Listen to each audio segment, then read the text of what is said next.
Thank you.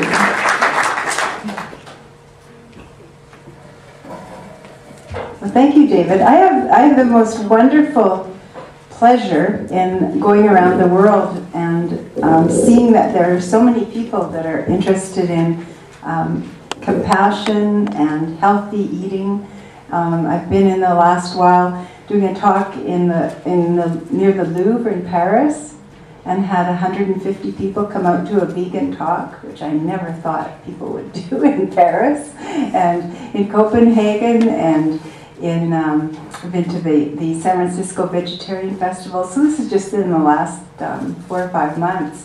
And tomorrow I'll be in Winnipeg and then Los Angeles. And in all these different places, there are people that are just choosing independently to make a difference and with their own, kind of voting with their eating.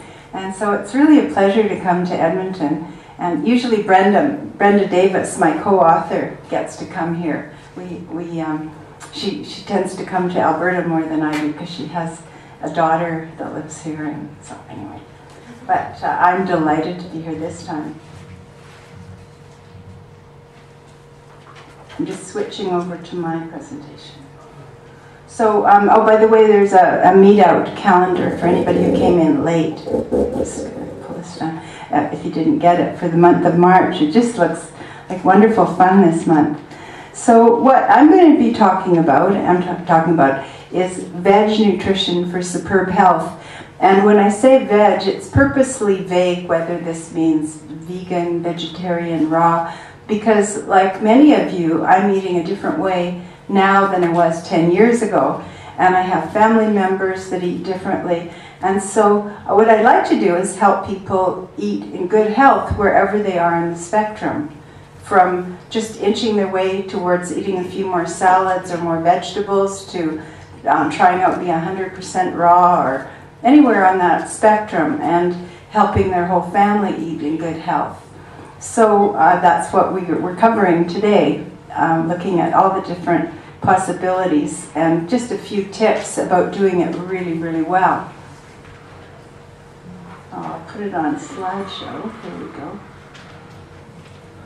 So in terms of statistics, if we wonder how things are doing, we've had a pretty steady rate of about 3% of Canadians being vegetarian for, I don't know, 15, 20 years that I've been writing. But what we do find is that if people ask different things in a survey, for example, Agri-Food Canada had a survey, and depending on the way they ask the questions, like are you vegetarian, gets a different answer from do you ever in the year eat one mouthful of chicken, fish, poultry? You know, you get a different answer depending on how you ask the question. So a lot of people are calling themselves vegetarian, higher than what you might expect, because it's being seen as a very positive thing. So well, we find that this is being seen as a very positive thing, whereas when I started teaching at UBC in around 1965, I started teaching nutrition at university, and vegetarianism was seen as a very risky business. Like you might get yourself in deep trouble, and boy, if you brought up your children that way, you were practically a lunatic. You know, it was really viewed that way. And now we're seeing people saying that is a way healthier way to bring up your children than setting them on the track for cancer and heart disease on these heavily meat-based diets and all the pop and the obesity and so on. So there's quite a perceptual change. We do find that vegans used to be about 5% of the vegetarian population. Now it's at least 1 in 3. And that many people are willing and happy and choosing a vegetarian dish when they go out. So that chefs have to learn, well, you probably know this from your local Nate, the chefs in training. The co-author of one of my books, Joseph Forrest, gave a presentation at Nate a while ago. And the chefs need to know about vegetarian, vegan food. And it was seen by one of the big distributors, even whoops, here we go again. One of the big distributors to the food service distributors, that vegetables, going meatless and flexitarian, even in homes for seniors. So there's some pretty big changes here. Meatless Mondays are happening widely, and Kellogg's find that a lot of people want meat but much less. So I think that's some of the biggest trends we're seeing. It's not necessarily people going 100% vegan, but wanting less meat than they had. Now we see also vegetarians in all kinds of walks of life. I've actually had Bryan Adams and Shania Twain as clients. A lot of Hollywood people who want to keep themselves looking good and slim. And then we get hockey players too, including your local Georges Larac, who sometimes lives in Edmonton. I was surprised to see this in a magazine, this picture. George Sally has our Becoming Vegan on his shelf. And so there it was in a magazine article. Brenda Davis and I wrote that one.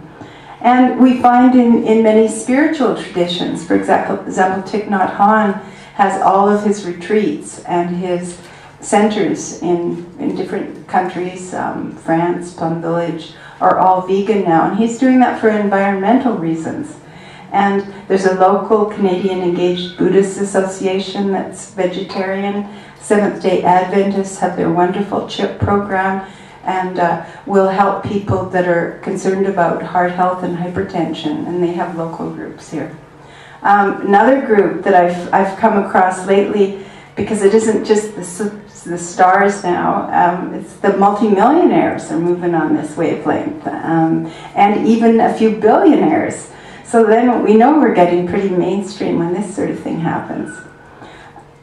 So going into nutrition now, we find that people still are wondering, yeah, but I like to work out at the gym and I want to make sure I get enough protein, concerned about that. Now we do know that world bodybuilding champs and quite a few weightlifters and bodybuilders that win professionally are vegan and even raw. And we wonder things about blood sugar, can you maintain your energy? We wonder about calcium. How can we keep our bones strong? And what does the science say about that? And vitamins, it should say B12. I don't know where the 2 went, but vitamin B12 and D, and essential fats. So this is what we're looking at here. And a tiny bit about iodine. So how much protein do we need? We need about 0.8 grams per kilogram body weight. There's a big protein conference in New Zealand, and they've upped it at this conference, although the RDA isn't upped to 0.83. And for vegans, we figure because of a slightly lower digestibility, we should be at about 0.9 grams per kilogram body weight. And as we get older, there's some consideration that we may need even a bit more protein. So we really need to think, when you get to be an old codger like me, I'm 71 now, that we need to increase our protein, like really make sure we're getting enough protein. And so if we look at another perception of protein, the World Health Organization suggests that we need about 10 to 15% of our calories from protein, assuming we get a calorically adequate diet. On a weight loss diet, you'd have to have a higher percentage protein. And the vegan intakes are proving to be very, very good at this level. They're right in the perfect range. The raw intakes can spread across quite a broad spectrum, and some of them be too low, and that's where the trouble has been in the whole raw vegan world, when the protein content gets too low. And as I'll tell you a bit later, this is often on the high fruitarian diets, because fruit doesn't have that much protein in, so after a while you start running out. But otherwise, even on raw diets, people can be, as you probably know for the people you've seen around here, that you know that are going raw and high raw, you can have a terrific protein intake and be in very good health.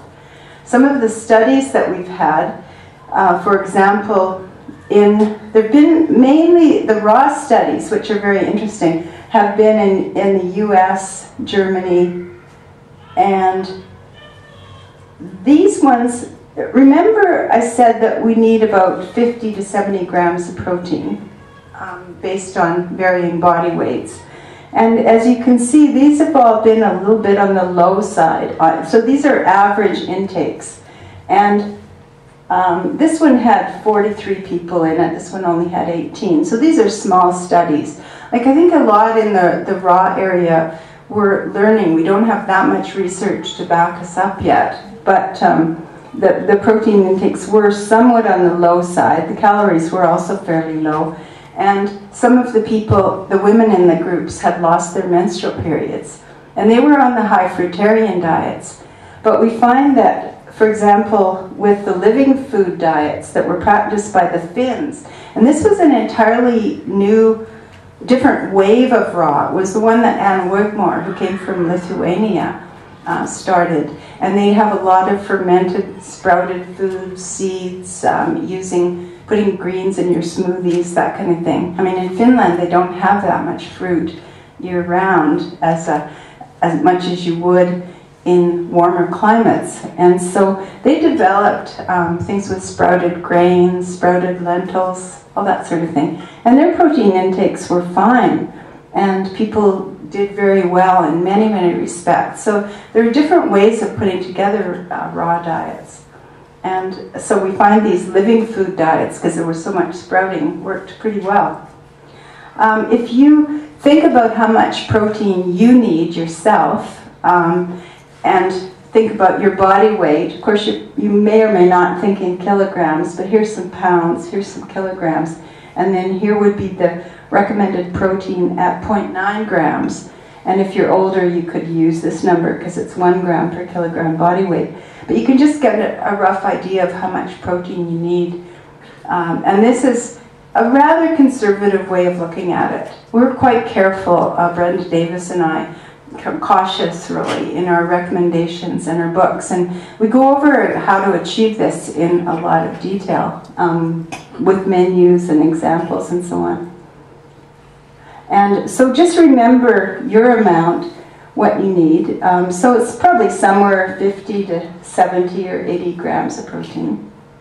And if you're going to get 15 grams of protein in one meal, which is kind of a reasonable amount for some people, or what we might think of in the protein-rich part of many meals. And you'll get lots of bits of protein in other foods as well. For example, if we just have toast and peanut butter. My partner, he always likes just toast and peanut butter for breakfast. Real simple. And he'll get 15 grams of protein from that. And or you could have a sandwich. Now, it's quite thickly spread. Or a cup of bean and lentils, veggie burger, 3/8 of a cup of tofu, or 3/8 of a cup of pumpkin seeds, and 2 cups of quinoa. Now, if we start using greens, and I think a lot of our paleo ancestors actually had a lot of greens in their diets, but it takes a fair amount, about a pound of something like kale or broccoli to get your 15 grams of protein. So the amounts eaten are relatively large, and we're not really used to eating that large amount. It takes an adjustment.